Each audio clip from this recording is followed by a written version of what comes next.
तो आइए दोस्तों, मैं आप लोगों को काफ़ी देर से देख रहा हूँ कि आप लोग नाद भी सुन रहे हैं, तकरीर भी सुन रहे हैं, लेकिन मैं बाएं तरफ वालों को देख रहा हूँ कि वो मुरझाए हुए हैं। आप लोग सुन तो रहे हैं, लेकिन आपके चेहरे में ना वो चमक है, ना वो खुशी है जो होनी चाहिए। तो ऐसे वक्त में मैं ऐसे इंजेक्शन और ऐसे दवा का इस्तेमाल करूँगा जिनसे आपके मुरझाए हुए चेहरे में चमक और शादा भी आ जाएगी।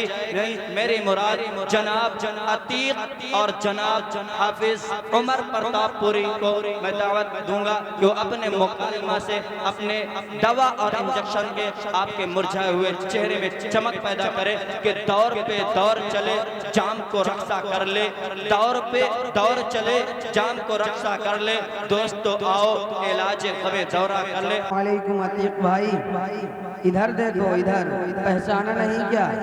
मैं उमर हूँ, उमर प्रतापपुरी। को वही यार मैं नहीं जानता था को वही चला डाई काटे जाएगा। अतीक भाई मैं आपका दोस्त हूँ, हम लोग एक साथ मदरसा मम्बाउलूम बिल्की में पढ़ा करते थे। याद आया अतीक भाई आपको? ओहो उमर ही माफ की नहीं यार, मैं जल्दी जल्दी में तो का पहचाने नहीं पावा हूँ। और काल सब ठीक है? बहुत सा जब जाया।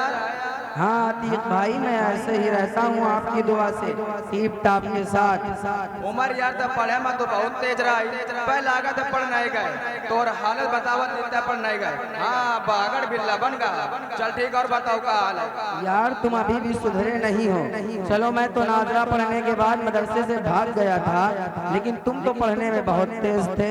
तुमने क्यों तालीम बंद कर दी?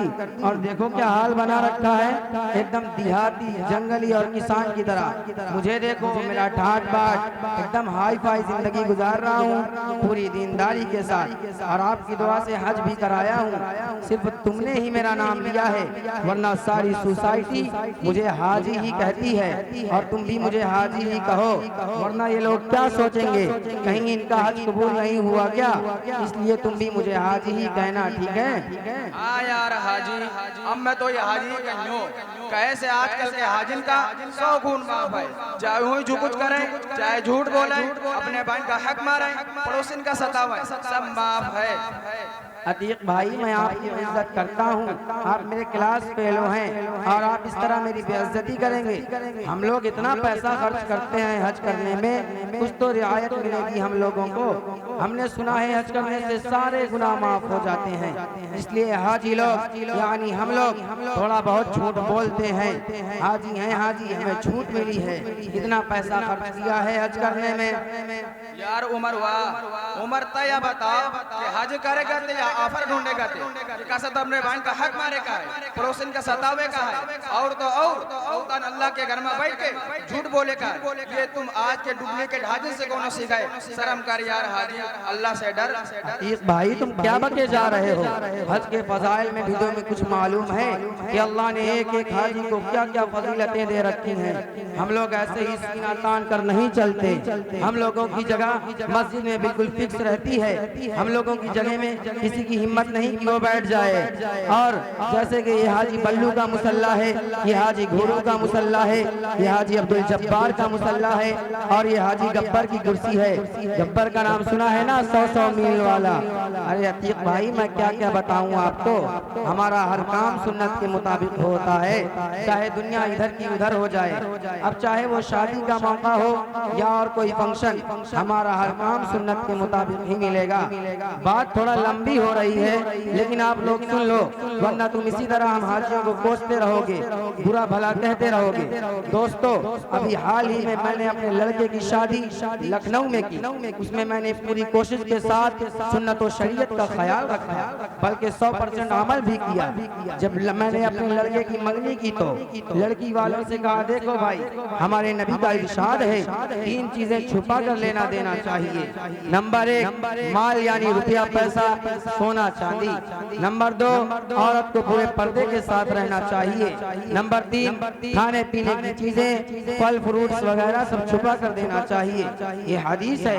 इसीलिए दोस्तों मैंने जो रकम 5 लाख लड़की वालों से ली है वो सब छुपा कर लिया है, और खाने पीने की चीजें, फल फ्रूट्स वगैरह सब छुपा कर लिया है।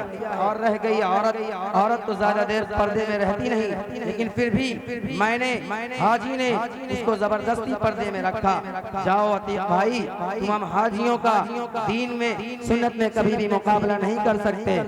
और एक बात आप लोगों को बता दूं, निकाह के दौरान जब वीडियो बनाने वाला आया तो जब मैंने उसको देखा तो मेरा चेहरा गुस्से से लाल हो गया।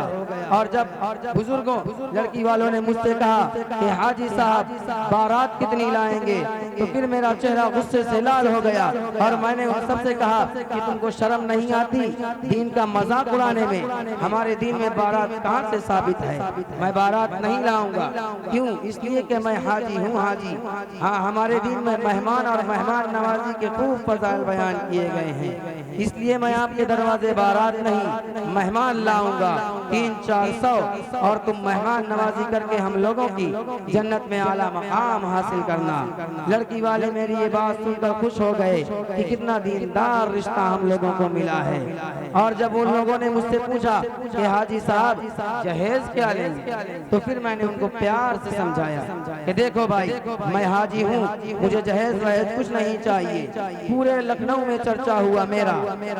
और जब मैंने उनसे कहा कि देखो भाई, मुझे कुछ नहीं चाहिए, और जो कुछ तुमको देना हो अपनी लड़की को दे दो। बुलेट है, कार है, एसी है, फ्रिज है, जो कुछ तुमने अपनी पूरी जिंदगी में कमाया हो सब अपनी लड़की को दे दो, मुझे कुछ नहीं चाहिए।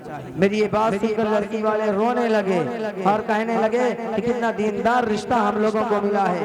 और रुखसत के वक्त मैंने सोचा कि जाते जाते इनके ऊपर एक और एहसान कर दूं।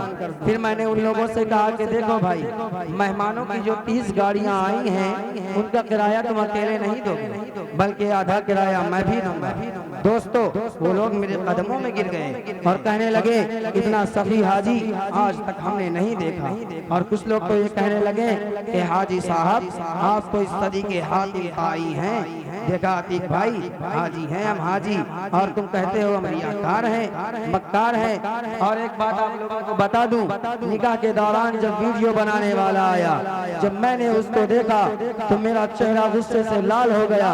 फौरन मैंने वहाँ के हाजियों को बुलाया, दीनदार लोगों को बुलाया, और उन सब से पूछा कि आप लोगों को शर्म नहीं आती एक गैर महरम को और के दरमियान वीडियो बनाने के लिए भेज दिया? कैसे दीनदार हैं आप, कैसे इल्म वाले हैं आप, कैसे हाजी हैं आप? कोई मसला आप लोगों को नहीं आता? अगर आप लोगों को वीडियो बनवाना ही है और इन औरतों को फोटो खिंचवाना ही है, तो इस फोटोग्राफर से कहो कि हमारी सारी औरतों को बहन और माँ की नजर से देखो। दोस्त सन्नाटा छा गया।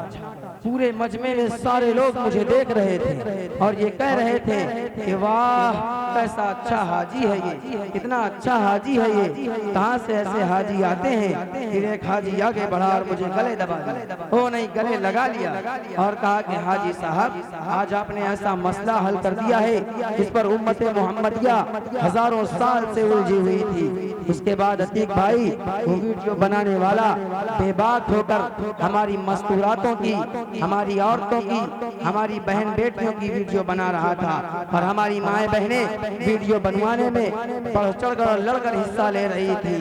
देखा अतीक भाई, हाजी हैं हम, हाजी, हमारा हर काम हाजियों वाला होता है, दीन के बाहर तो दीन के अंदर होता है।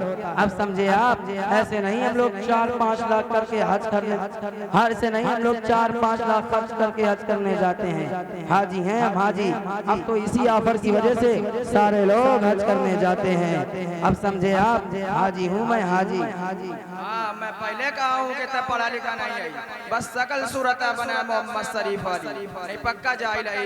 हज का आड़े ले ले सबका ठगत फिरा था, शर्म कर यार हाजी। वाकई में हमारे पूरा का पूरा समाज आज यही तान करता है। जब उनसे कहा जाता है कि दहेज ना ले वजी, तो कहा था कौन हमें आए देते हैं, अभी लड़की का देता है। कतो मैं सोचा करा था कि पुराना जमाना का आदमी बहुत ठीक रहा है, कम से कम हज और दाढ़ी के आड़ में शिकार तो नहीं खेलत रहे हैं। और अब देखा जही देखा वही हज और दाढ़ी के आड़ में शिकार करत फिरत है। शर्म कर यार हाजी, अल्लाह से डर, गरीबन का खून न चूसा, अच्छे दीनदार बना, निकाह का जो सुन्नत तरीका है उतान करा, या मुनाफिक की अलामत है। हमारे गांव के एक किस्सा है, अब बात चल गई हाजिर के बारे में तो बता दूं। हमारे गांव के एक चचा हज करे जाते तो सबसे माफी मांगत फिरत थे। जब हमारे गुरुआ भैया के पास पहुंचे तो गुरुआ भैया हज करे वाले चचा का देख के रोवे लगा। हज करे वाला चचा पूछे लाला गुरुआ कहे रोवा था, क्या बात है, मैं हज करे जा तो यही के मारे में तुमसे मिले आवा, कोनो गलती पड़ी हो तो माफ कर देने लाला। गुरुआ और रोवेला कहे लाग चचा तुम हज करे जा खूब खुशी से, लेकिन मैं अब तुम्हें अपन जमीन न दे पाऊंगा। कहे से अब 4 बीघा में 2 ही बीघा बची है, अब मोर लड़का बच्चा भूखन रह जाएंगे। कहे लाग लाला गुरुआ का बताता मोरे कुछ समझ ना आवा। गुरुआ बताए कि तो से पहले तोर बड़े भाई हज करेगा तो 2 बीघा हड़प लेन, और अब 4 बीघा में 2 ही बीघा बची, अब तय हज करे जाता तो वहू चली जाएगी। यही के मारे मैं रोवत हूं और कोनो बात नहीं, अब मैं तुम्हें जमीन न दे पाऊंगा। कहे से अब मोर 4 बीघा में 2 ही बीघा बची है, अब मोर लड़का बच्चा भूखन मर जाएंगे। अरे गुरुआ भैया रहा जलसा मत कहाँ है, वहीं बैठे हैं। गुरुआ भैया यहाँ आवा, थोड़ा सा अपने बारे में थोड़ी सा अपन बात बता दे।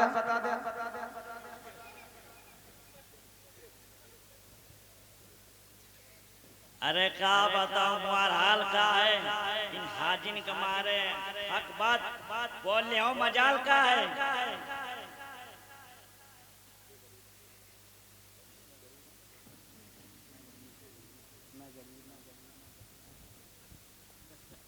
एक भाई बात तो तुम ठीक कर रहे हो, हम लोग वाकई में ऐसा करते हैं और ये सरासर गलत है।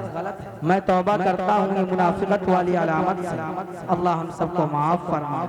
अब आए ऊंट पहाड़ के नीचे, कम से कम थोड़े बात तो समझ में आई। बहुत से हाजी अब बात सुनने और समझेगा तैयार नहीं, उनका काल होई। अच्छा अतीक भाई मैं चलता हूँ, आपका बहुत शुक्रिया मेरी आंखें खोलने।